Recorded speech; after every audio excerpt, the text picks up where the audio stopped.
Boa noite, meus irmãos. Que a paz de Jesus esteja em nossos corações. Boa noite. Estamos aqui reunidos mais uma vez, né, para estudarmos o seu Evangelho. Vamos dar início, né, cantando aquela nossa canção que foi feita com tanto carinho para o mentor da nossa casa. Cláudio.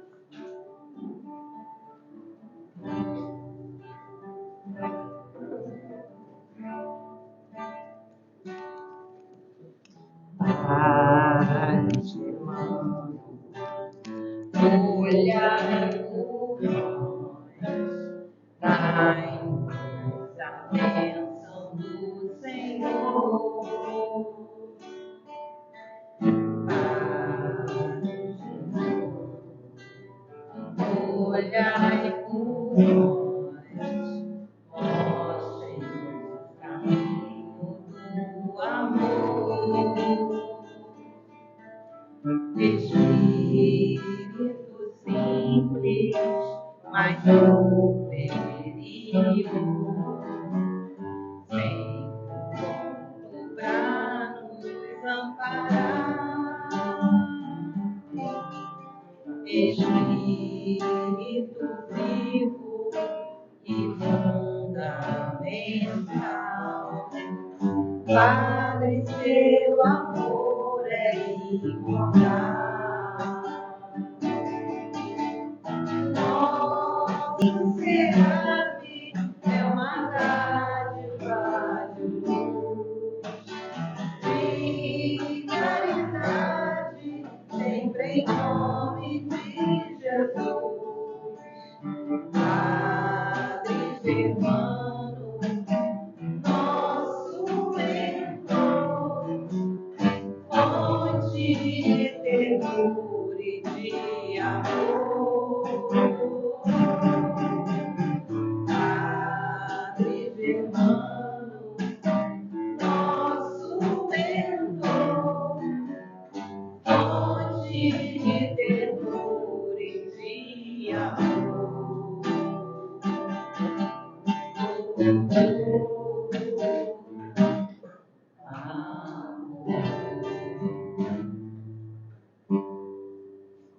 Obrigada, Cláudio.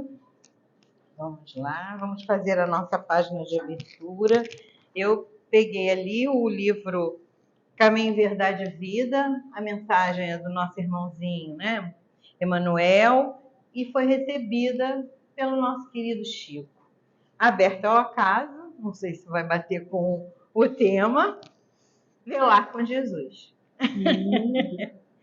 E voltando para os seus discípulos, achou-os adormecidos e disse a Pedro: então, nem uma hora pudestes velar comigo? Está em Mateus, capítulo 26, versículo 40. Jesus veio à Terra acordar os homens para a vida maior.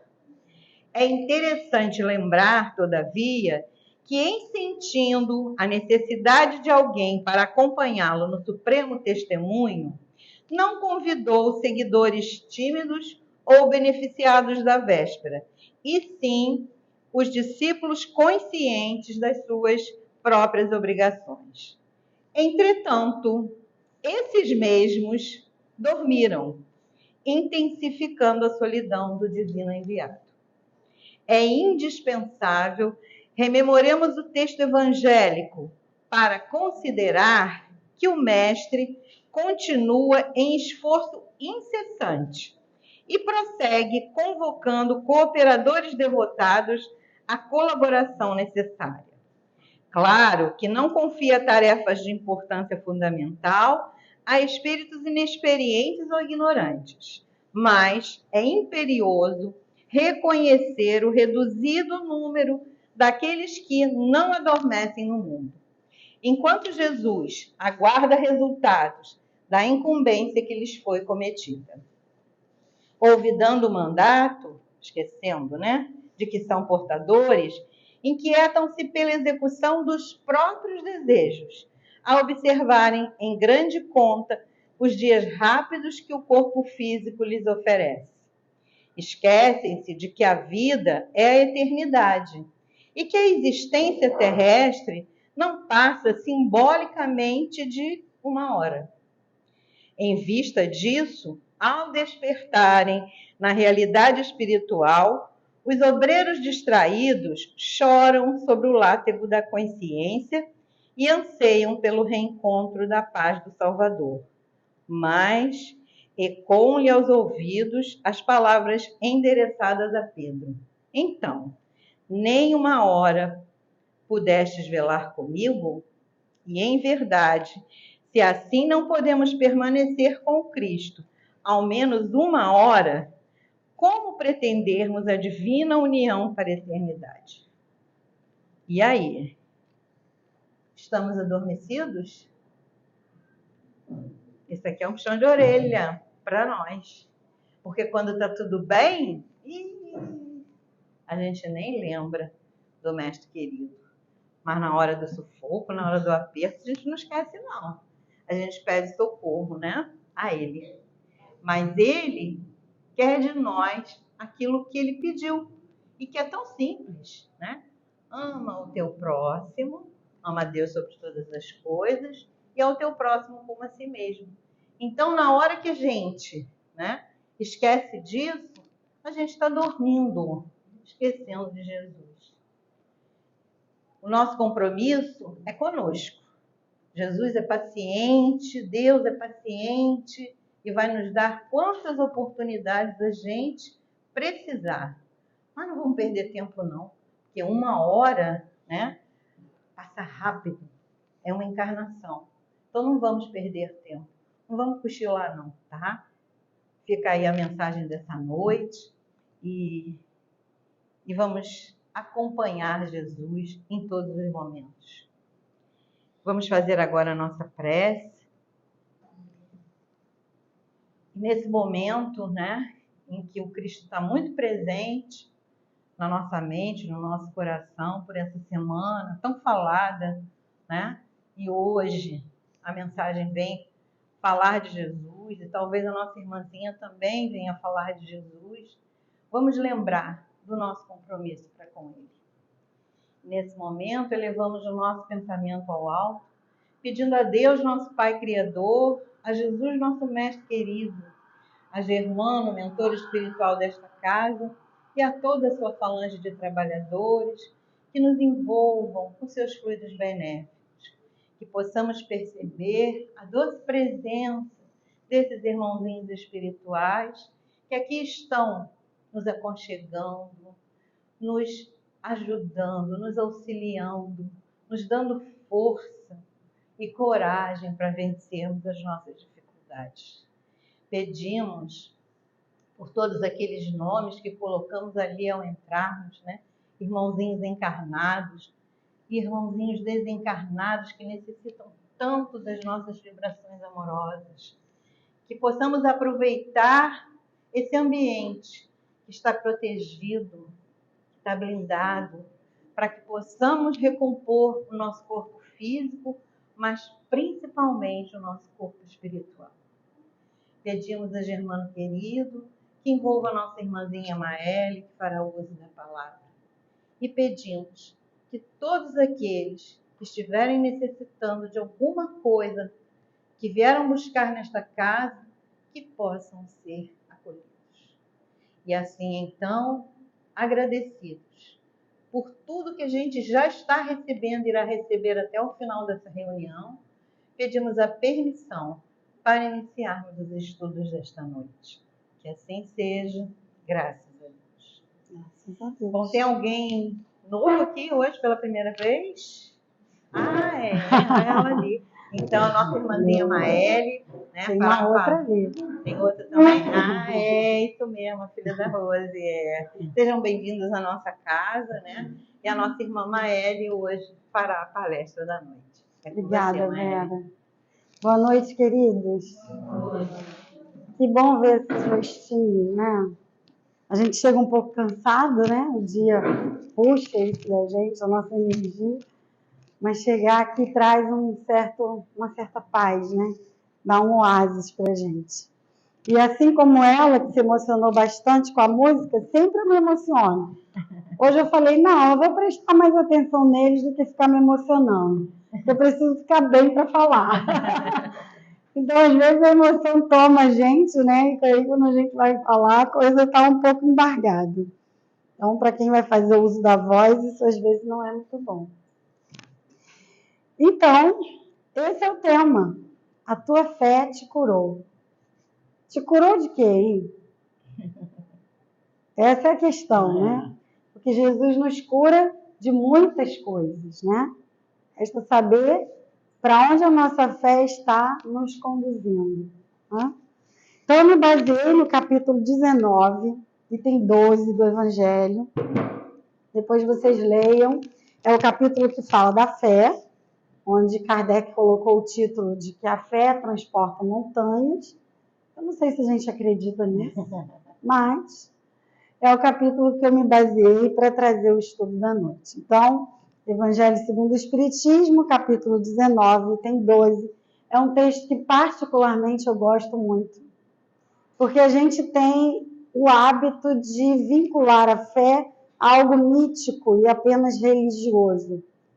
E a fé, na verdade, segundo o irmão que trouxe a mensagem, ela é algo inato no ser humano. Ou seja, todos nós somos dotados de fé.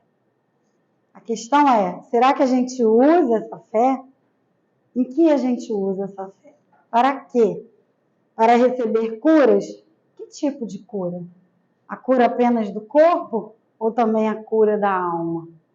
Então vamos descobrir com esse espírito protetor que trouxe uma mensagem em Paris em 1863. Então vejam que ao ler vocês vão perceber que a mensagem é completamente atual. Mas a gente precisa atualizar alguns conceitos. Como assim? Eu vou explicar.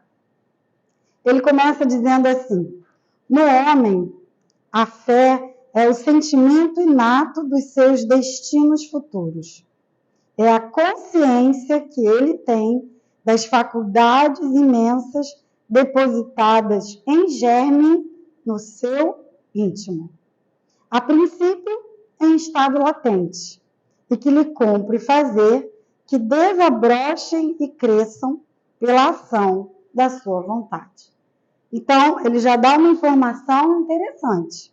A fé é um sentimento inato no homem, cujo sentimento visa com que o homem olhe para o seu destino futuro. É uma consciência, portanto, não é algo que apenas sente, é algo que também pensa, é uma consciência. Essas faculdades, quer dizer, a fé pertence a essas faculdades que são depositadas no homem em germe, no seu íntimo, que a princípio está ali latente, ou seja, fica ali em estado de latência, assim como numa semente. E que cabe a nós fazer o quê? Desabrochar e fazê-la crescer pela ação de quem? Da nossa vontade. Então, tem várias informações aqui. A fé é um sentimento cuja ação desse sentimento é promovida pela vontade. E mais que isso, ela é uma consciência, é uma faculdade consciencial. Ela não está aqui só como um sentimento. E segundo os espíritos, numa outra passagem do Evangelho, ela é a mãe de todas as virtudes. Portanto, é imprescindível ter fé para que eu seja humilde, para que eu seja generoso, para que eu tenha resiliência, para que eu seja obediente. Tudo isso prescinde fé, já que ela é a mãe de todas as virtudes. Para eu exercer a caridade, eu também preciso de fé. Senão, não tem caridade. Não sei se vocês estão conseguindo acompanhar, mas ela é algo que eu preciso prescindir dela, ou seja, eu preciso raciocinar com ela para que eu exerça a caridade, para que eu exerça a obediência, para que eu exerça a resiliência, a resignação, e assim sucessivamente. Todas essas são virtudes, virtudes humanas, ingermem em nós. Cabe a nós, como ele disse, desabrochar e fazer crescer pela ação da vontade. Aí mora a questão. O quanto que a gente emprega vontade para exercer a nossa fé. Primeiro porque a gente acha que fé não é algo racional. Kardec desmistifica isso nesse capítulo 19, num outro texto, onde ele diz: a fé é capaz de encarar a razão face a face, em todos os tempos da humanidade. Por quê? Porque essa fé racional, raciocinada, ela é capaz de argumentar. A fé cega é simplesmente uma obediência, uma submissão. Não é nem uma obediência, porque obediência é o consentimento da razão. Então, para que eu obedeça, eu preciso entender. Para que eu diga, olha, enche esse copo de água. A pessoa que eu vou pedir precisa entender que o que eu quero que ela coloque aqui é água. Senão ela vai colocar o que ela quiser. Se ela não entender aquilo que eu estou pedindo, o comando que eu estou dando. Então, obedecer não é submeter-se. Não é simplesmente dizer, tudo bem, eu faço. Não, eu preciso entender para que eu obedeça. E não sou eu que estou dizendo isso. Está no capítulo 9 do Evangelho, item 8. A obediência é o consentimento da razão. Assim como a resignação é um consentimento do coração. Então, para que eu seja obediente, eu preciso entender o pedido, a solicitação, a ordem, o chamado, enfim, o nome que eu queira dar. Precisa passar pelo crivo da minha razão. Então, a gente vai vendo com o Espírito que trouxe a mensagem que fé não é simplesmente acreditar. Ah, eu acredito. E só acredito? Não entendo? Não busco claridade, clareza, entendimento? Raciocinar sobre aquilo, prescrutar o que aquela mensagem está falando? Isso vale para tudo, tá, gente? Para livro que a gente lê, para fala espírita que a gente ouve. Não é porque a gente está aqui na frente que tem que ouvir e engolir feito pílula. A gente precisa raciocinar sobre o que está sendo dito. Perceber se aquilo faz sentido, se tem uma lógica. Senão, não é espiritismo. É outra coisa. Então, o recado inicial é esse. E ele diz que até o presente, a fé foi compreendida, se não pelo lado religioso, como eu acabei de falar. Porque o Cristo a exaltou, ou seja, a exalçou, como ele usa, como poderosa alavanca. E por quê? O tem considerado Cristo, né? Apenas como chefe de uma religião. Não é isso que a gente faz? A gente considera o Cristo como o quê? O chefe de uma religião. É assim que a gente olha para isso. A gente precisa entender o que ele está falando em profundidade. E por que a gente faz isso? Porque também a gente olha para a fé apenas pelo cunho religioso.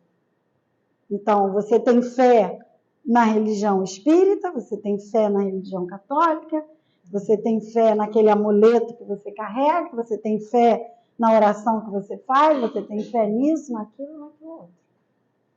E aí ele vai explicar. Entretanto, o Cristo que operou milagres materiais mostrou por esses mesmos milagres o que pode o homem quando tem fé. Significa que ele não estava dizendo que pode ele. Significava que ele estava dizendo para nós, quando ele dizia, a tua fé te curou, que a nossa fé é capaz de operar exatamente o que ele também faz. Os apóstolos não curavam? Não é isso? Só que a gente não acha que a nossa fé seja capaz de operar milagres. Essa é a questão. Porque, primeiro, a gente não entende a fé como uma fé inata, como um sentimento inato. Segundo, a gente só olha para ela pelo cunho religioso, como ele está falando. E terceiro, que eu só coloco o Cristo dentro do ambiente religioso. Será que se o Cristo fosse só olhado pelo ambiente religioso, ele dividiria a história? Será que o papel dele é só religioso? Para fundar uma religião A, B, C, D, quantas a gente quiser? Acho que não, né? Ele é muito maior do que isso. A sua proposta é de nos transformar. Se iríamos encontrar um caminho através da filosofia religiosa, aí é uma escolha nossa. O importante era a gente entender a mensagem que ele trouxe e executá-la como ele assim nos mostrou.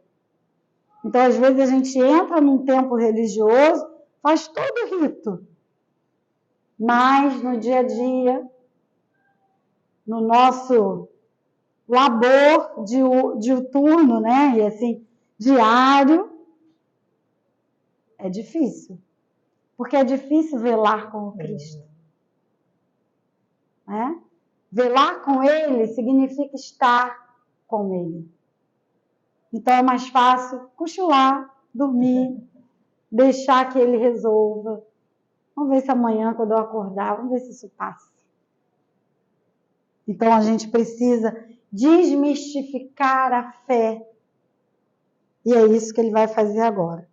Ele diz que a fé é a vontade de querer e a certeza de que essa vontade pode obter resultado, satisfação. Então ele já explica o que é fé. A fé é uma vontade de querer, mas não é esse querer, eu quero essa garrafa aqui, eu quero esse livro, não é esse querer. É um querer profundo, é o querer da alma. E é essa certeza de que essa vontade vai obter resultado. Eu não tenho dúvida. Essa é a questão. É um outro ponto que a gente vacila com a fé. Então, a gente olha para a fé em que perspectiva? Eu peço, eu rogo e eu vou obter. Mas eu tenho certeza que eu vou obter? Essa vontade é uma vontade de querer, ou seja, é um querer profundo, é um querer da alma? Ou é apenas um querer momentâneo? Hoje eu quero uma roupa, um vestido vermelho, amanhã eu quero um azul. Já não sei se eu quero mais aqui para a minha vida. Entendem?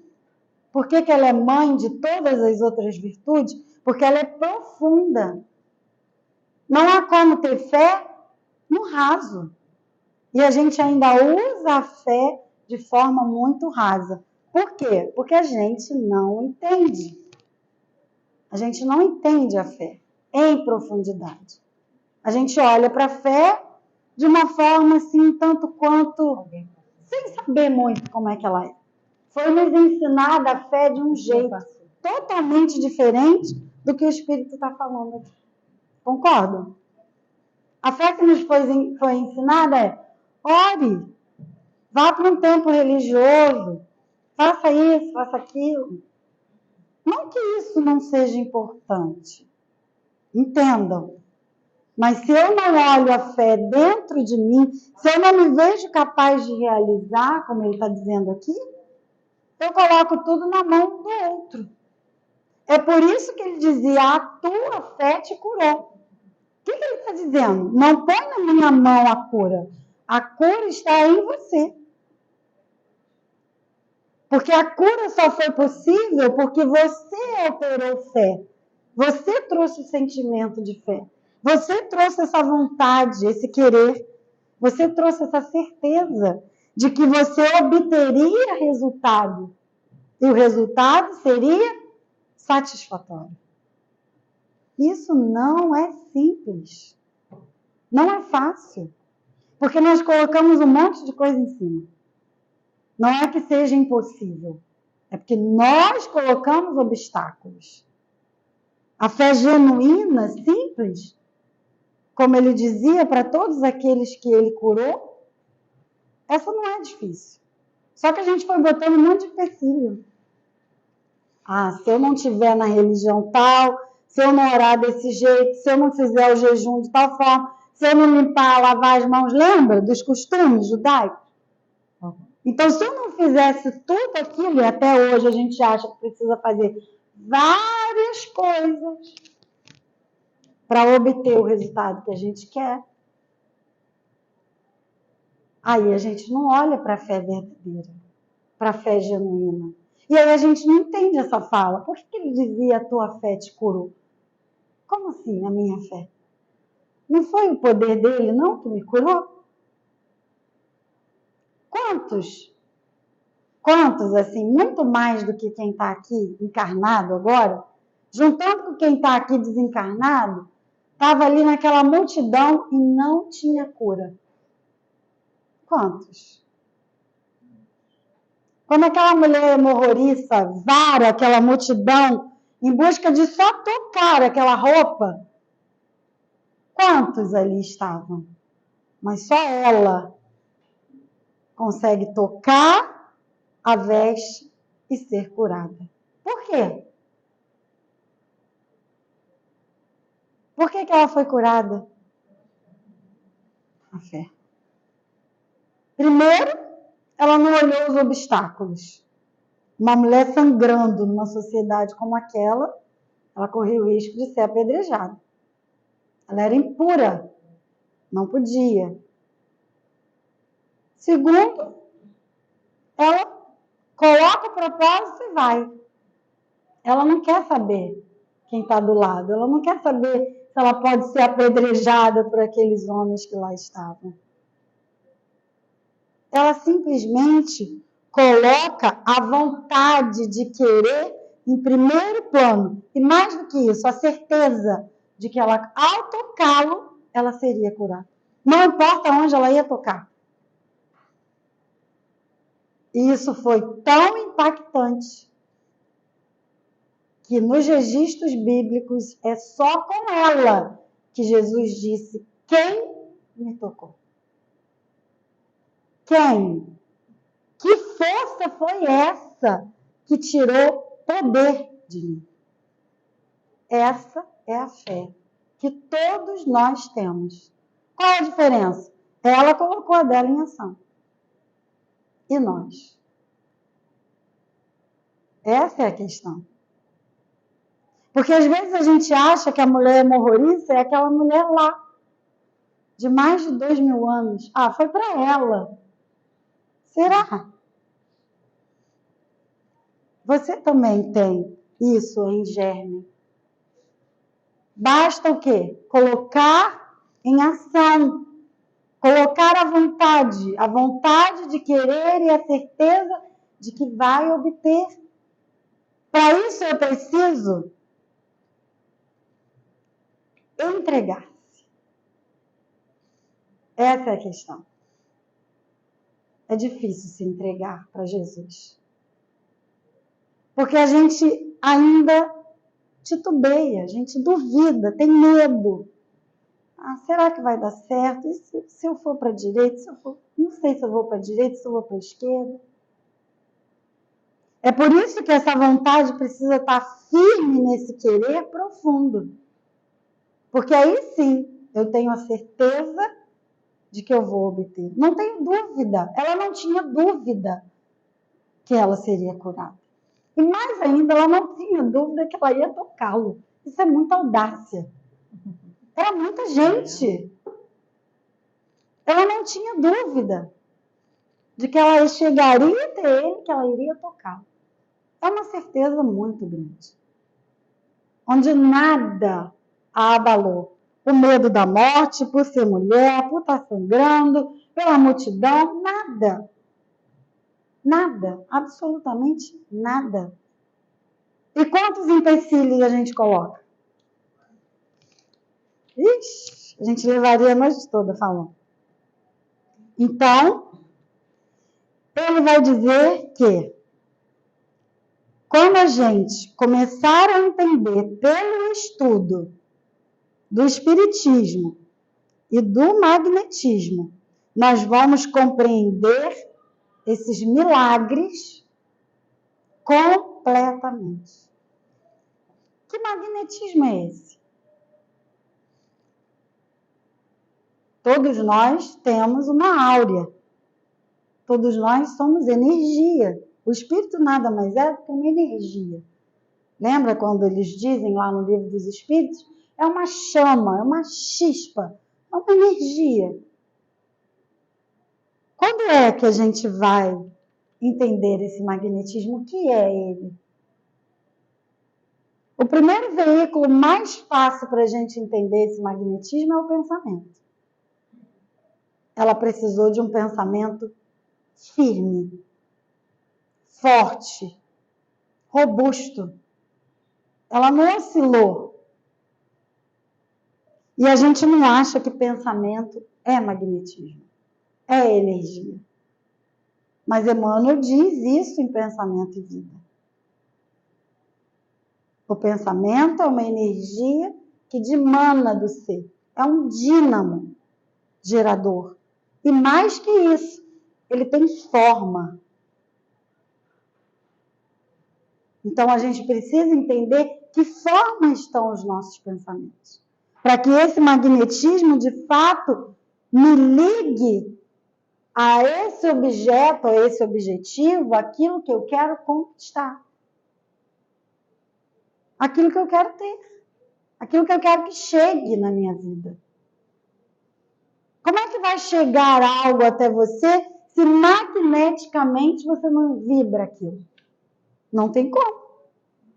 Ela precisou unir sintonia de pensamento, sentimento de fé, porque lembra, ele diz, a fé é o sentimento.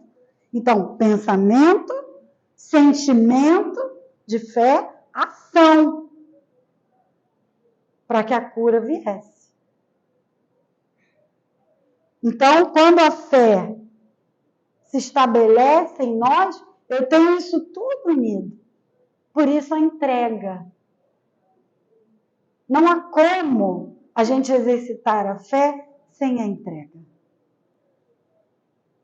Eu não deixo uma quantia de dinheiro com alguém que eu não confio. Deixo? Não. E por que com Jesus a gente fica duvidando? Porque a gente não confia. Ah, Maíra, você pegou pesado. Mas é verdade. Raciocina. Se você não se entrega para ele, mas você entrega uma quantia de dinheiro para alguém, qual é aqui a lógica? Ah, porque eu entrego o dinheiro porque eu confio. E aqui? Cadê a confiança? Para eu me entregar e entender que aquilo vai chegar. Por isso a certeza. Eu não tenho dúvida. Mas a gente duvida. Pede hoje, não pede amanhã. Não sei se é isso que eu quero. Essa vontade ainda não está firmada dentro de nós. Então a fé, resumindo, é uma entrega. Eu só me entrego para aquilo que eu confio, para aquilo que verdadeiramente eu acredito. Caso contrário, eu fico lutando com aquilo. Não quero. Né? Então ele diz mais adiante, a fé é humana ou divina. Humana ou divina. Conforme o homem aplica suas faculdades à satisfação das necessidades terrenas ou das suas aspirações celestiais futuras. Ou seja, esse sentimento de fé eu exerço tanto para as minhas necessidades terrenas, como também para as minhas aspirações celestiais. E eu não sabia disso. Às vezes a gente não se dá conta dessas coisas. Então, eu uso a minha fé para questões celestiais. Afinal de contas, eu quero ir para o céu. Não foi assim que foi ensinado? E para as minhas necessidades terrenas? Não uso fé, não? Ah, mas ele também disse que a fé é humana ou divina. Humana? Como assim humana? Ele não disse lá no início que a fé é um sentimento inato no homem? Então ela é humana. Por isso a tua fé te curou. A fé que aquele ser humano já estava mostrando, já estava evidenciando, já estava trabalhando. Fé não é uma conquista de hoje para amanhã. Lembra? Todas as virtudes precisam ser desabrochadas pela ação da nossa vontade. Elas já se encontram em nós, mas quem precisa regar a plantinha? Nós. Então a fé é humana, sim, porque ela nos pertence, mas também ela é divina. Por quê? Porque eu posso aspirar questões celestiais, questões do espírito, não só as questões terrenas.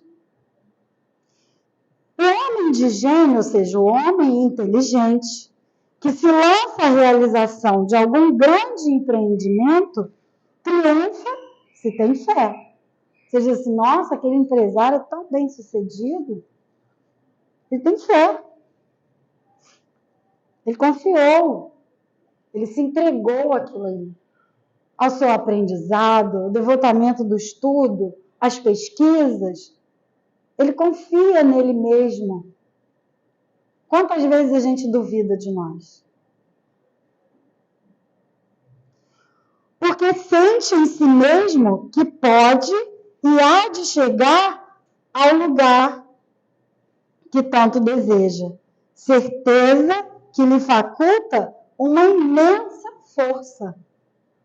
Ou seja, você só tem força se você tem essa convicção, essa certeza. Senão você se fragiliza. No primeiro obstáculo, você sai da rota. O homem de bem, agora ele vai pegar um exemplo moral. Lembra das questões celestiais? Então, o homem de bem, que é aquele homem moralizado, crente em seu futuro celeste, deseja encher de belas e nobres ações a sua existência. Aure na fé, na certeza da felicidade que o espera. A gente diz assim, ah, mas eu quero ser feliz. Eu quero ser feliz. Vejam, a felicidade não é algo que você vai ganhar. A felicidade é uma certeza. Ela já é. A gente confunde muito essas coisas.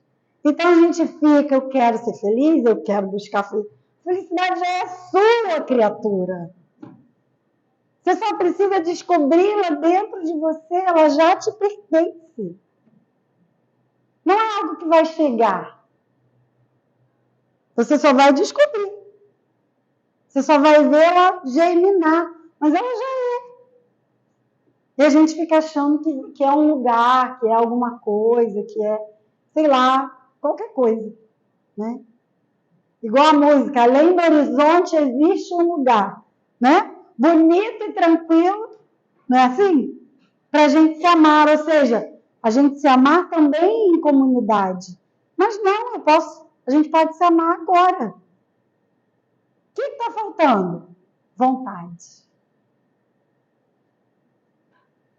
Vontade de querer, esse querer firme.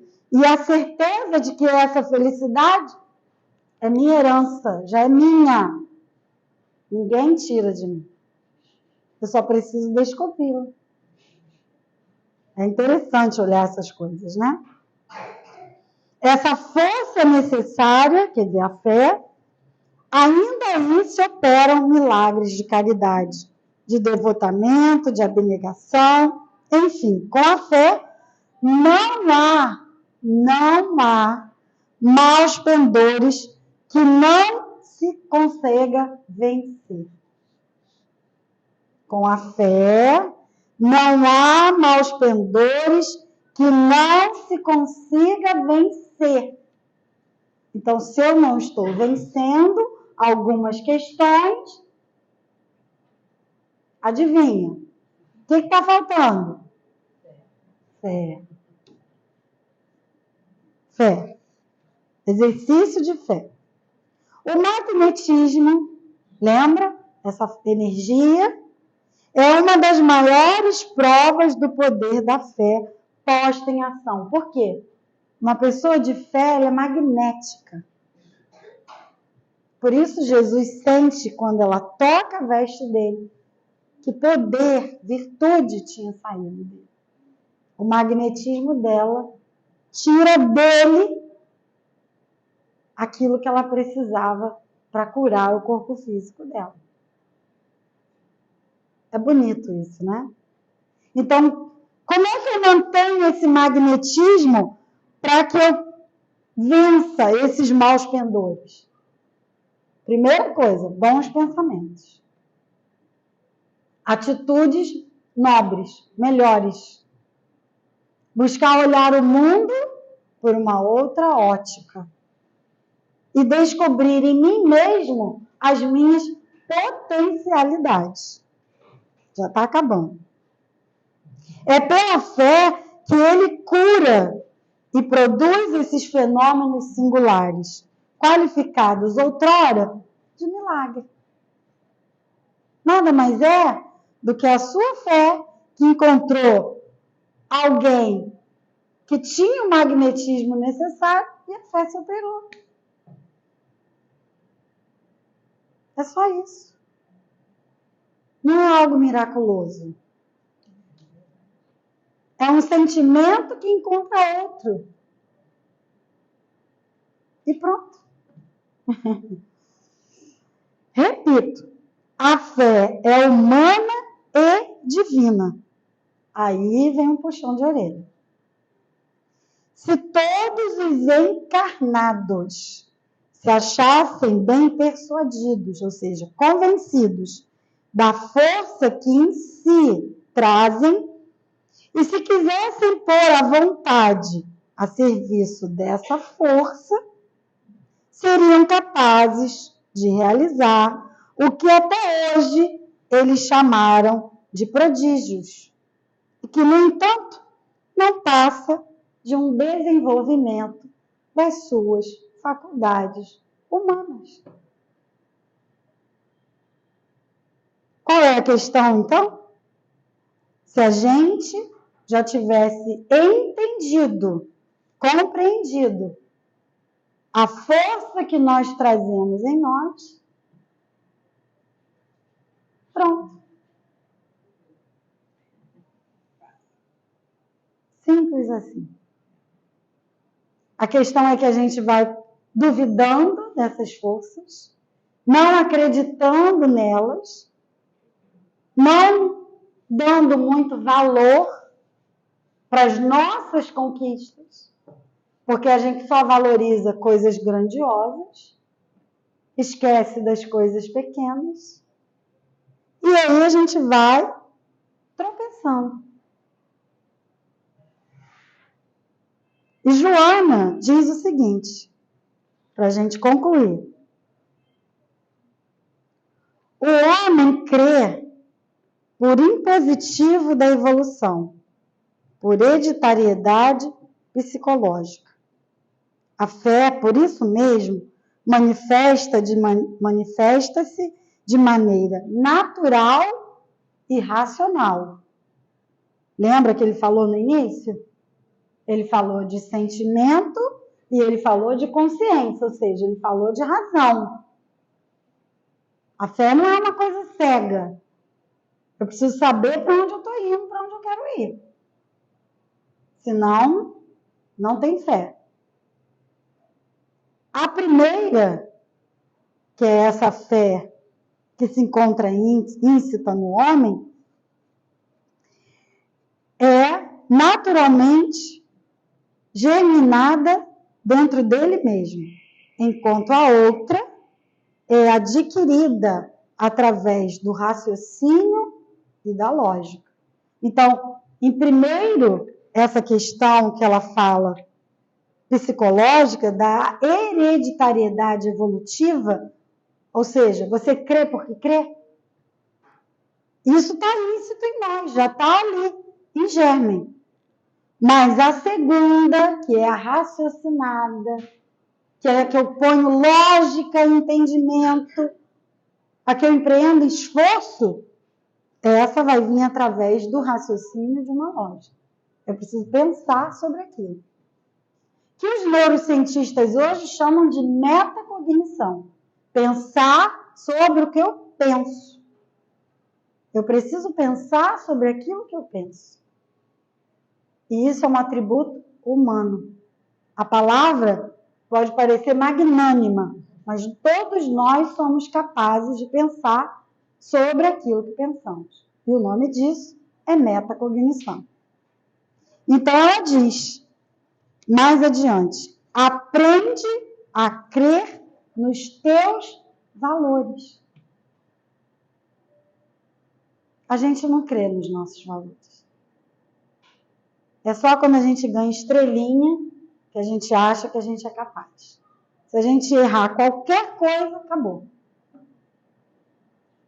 E a fé, ela precisa ser esse movimento. Já que ela é um sentimento, a gente precisa ter esse movimento. E aí sim, nós vamos ter a verdadeira cura, que não será só a do corpo.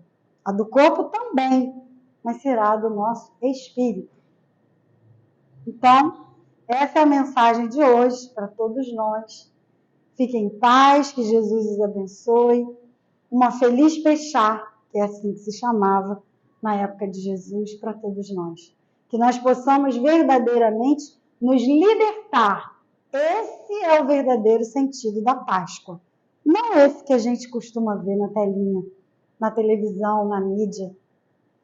A Páscoa, ela tinha para o judeu um fundamento importantíssimo, de algo que é mais precioso, o bem mais precioso, segundo eles, a liberdade.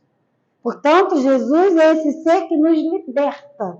E é preciso que nós olhemos para a Páscoa com esse olhar de libertação, que nos propusemos a colocar os nossos joelhos desconjuntados, como diz Paulo, exercitando a nossa fé para que verdadeiramente nos libertemos. De quem? De nós. De nós mesmos. Uma feliz Páscoa para todos. Obrigada. Obrigada, Maélia, por essa reflexão dessa noite. E esses para os nossos irmãos que estão assistindo no vídeo, né? Uma boa noite. Que Jesus abençoe o lar de cada um.